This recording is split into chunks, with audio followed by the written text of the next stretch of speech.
If we don't get grace right, Christianity will not work.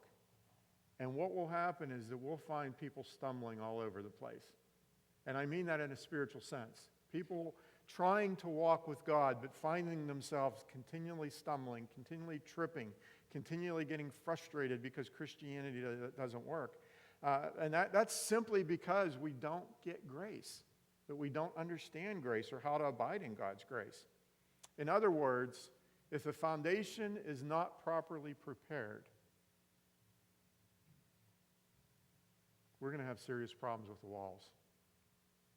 It doesn't matter how beautiful our walls are. It doesn't matter how good the craftsmanship is. It doesn't matter how large the building is. A massive building, no matter how beautiful, is of no value if the walls are uneven and crumbling. Can we agree with that? So if we don't get the foundations right, it doesn't matter how much we adorn it. It doesn't matter how big we make it. It's just not going to work. In 1 Peter chapter 2, the Apostle Peter referred to the church using the imagery of living stones. He talked about living stones being built into a spiritual house, which is the temple of God. It's a temple in which Jesus Christ is the cornerstone. A temple made out of people. Who besides God would ever come up with such an idea? I mean, have you ever worked with people? The thought of a temple made of people that are built together to build some sort of a building that would somehow house the presence of God. I mean, we're talking about a feat that would require some sort of supernatural superglue in order to hold everything together, are we not? I mean, this is virtually an impossibility. And yet God, it's something that God has undertaken to do. And there is a supernatural superglue that God uses, and that glue is love.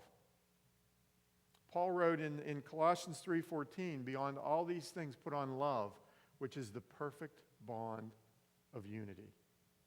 And so God very much desires to build the church as a spiritual temple and to use people that he builds together in that temple and to glue those people together with a very real and a very practical love. If we don't have that love, our spiritual walls are going to crumble. Now, you might ask, well, what does love have to do with grace? I mean, what's the connection between me loving my neighbor and God's grace over my life? And my point is, this is the divine progression of grace. That love is the fruit of grace. That if we begin with the supernatural grace of God in our lives, that grace will produce something very real and very tangible, and that is unselfish love. So we begin with grace, and it's not that we ever end abiding in grace, but the end product, the fruit that grace produces, is love. And if we don't have that love being produced, then somehow we either are not understanding grace or we are not abiding in grace.